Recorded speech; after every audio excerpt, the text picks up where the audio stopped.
Voilà dans notre petite sidra les carnets du Shabbat.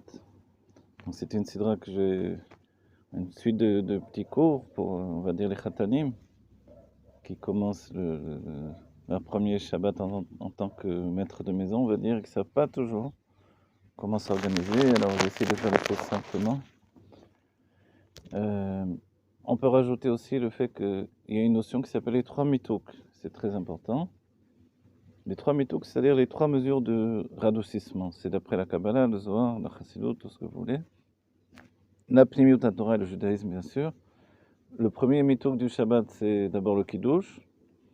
Donc quand l'on regarde le verre et qu'on a l'intention de radoucir les mesures de sévérité du vin, on le fait selon le Mekoubalim avec de l'eau, puisque l'eau c'est le chesed, la générosité qui vient radoucir la rigueur du vin. Le vin lui-même, ce n'est pas de la rigueur, mais du vin découle la rigueur. C'est-à-dire que le sang dévoile que depuis la Bina va venir bientôt la Gvura. Et le travail, justement, c'est de radoucir cette mesure de Gvura. Donc on a dit, le Kos lui-même, il est le niveau de la rose, qui est la Shrina, en fait. La présence divine dans un réceptacle. Les doigts vont venir l'amtik, radoucir déjà. Et ça doit être tenu de la main droite. Quelquefois, je vois des gens qui tiennent le verre des deux mains. Après les heures, il ne faudra absolument pas le faire pour ne pas annuler tout le système. La main droite de l'homme, qui est chesed lui-même, et le droit, donc c'est le chesed du chesed, vient annuler la rigueur du vin. Et si on ne rajoute pas de l'eau, alors on fera le mitouk, selon la Chassidut Rabbah, par les yeux. Les yeux qui regardent les nérotes, dans lesquels se reflètent les yeux d'Adam Kadmon. Donc Adam Kadmon, c'est la volonté générale de toute la création. Et on regarde les nérotes, on regarde les bougies de Shabbat, et puis on regarde le vin, et on radoucit le vin de cette manière-là. Voilà, au moment où on dit Boré Peri Agafen. C'est le premier mitouk, la première mesure de radoucissement, et c'est pour nous-mêmes, notre côté féminin, notre bina, de laquelle peut découler la Gvura, c'est pour ça que le vin est rouge. D'après le Rambam, il faudra absolument du vin rouge, c'est le mieux, quoi qu'il en soit. D'après tout le monde, c'est le mieux. Parce que dans la Plimout, c'est comme ça. Ensuite, du vin blanc, c'est les meilleurs. Alors ça passe aussi, évidemment. Quand on a fait le mytho, qu'on a radouci la rigueur du vin, et qu'on le boit soi-même, à ce moment-là, on intègre en fait le vin radouci, une transformation. Une fois qu'on a fait cette transformation chez nous-mêmes, alors on est capable de le faire chez sa propre femme. C'est pour ça le deuxième verre, la deuxième, entre guillemets, la deuxième personne à boire, c'est sa femme, la femme du Balabait. Et ensuite, seulement tous les autres convives. Voilà, pour le midi du Shabbat, c'est un petit peu différent, surtout si on est en grand nombre, si on est dans une bêta Knesset, on ne va pas recouvrir derrière sa femme.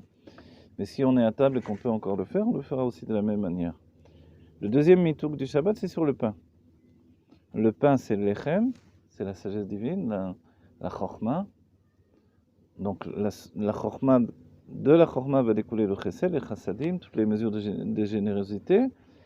Et les lettres du pain, l'echem en hébreu, ce sont les mêmes lettres que le mot melach, le sel. Donc c'est vraiment l'inverse, le reflet dans le miroir. Et le travail du pain, ça va être de radoucir la mesure du melach. Donc à nouveau, deuxième action qui est liée au fait de radoucir les mesures de sévérité. On trempe le pain dans le sel 3 fois par rapport aux 3 lettres, par rapport au fait que c'est chazak. Et une action qui est faite 3 fois, elle a une force particulière. Ce sont ces 3 lettres, on le voit, tout est lié à ces trois structures, parce que chaque lettre c'est une structure, et on radoucit par le pain la sévérité qui est dans le sel.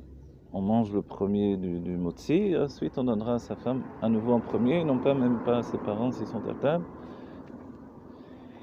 ni aux beaux-parents, ni même au rabbi s'il est à table. Si c'est moi qui fais le motzi, je donne d'abord à ma propre femme. Ensuite, seulement à tous les autres convives, il faut donner suffisamment pour qu'il y ait de quoi manger, donc pour le repas en vérité. C'est vrai qu'on ne donne pas un énorme morceau, mais déjà en tout cas pour qu'il y ait déjà de quoi satisfaire le début du repas. C'est-à-dire qu'on a besoin de manger exactement comme on le fait à Pessah avec les matzot.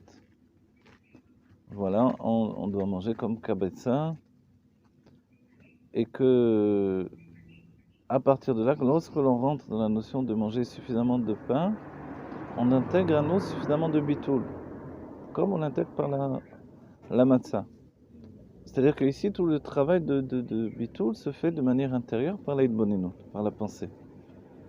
Donc je radoucis les mesures de sévérité du sel, et par cette action-là, en mangeant moi-même mon propre pain, j'intègre maintenant le fait de radoucir ces mesures de sévérité.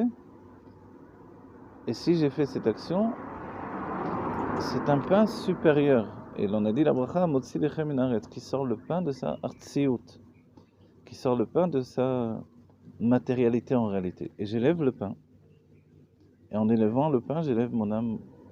Et à ce moment-là, je donne le pain à ma femme. C'est la deuxième mesure de radoucissement qui s'est fait. Et on voit, c'est intime, c'est entre le mari et la femme. Et ensuite, les autres en profitent également. Troisième mesure de sévérité, c'est l'union intime, qui est aussi le passage du ma vers le ban, c'est-à-dire le chassadim vers les gvorot. Et à nouveau, le fait de radoucir les mesures de sévérité de la femme.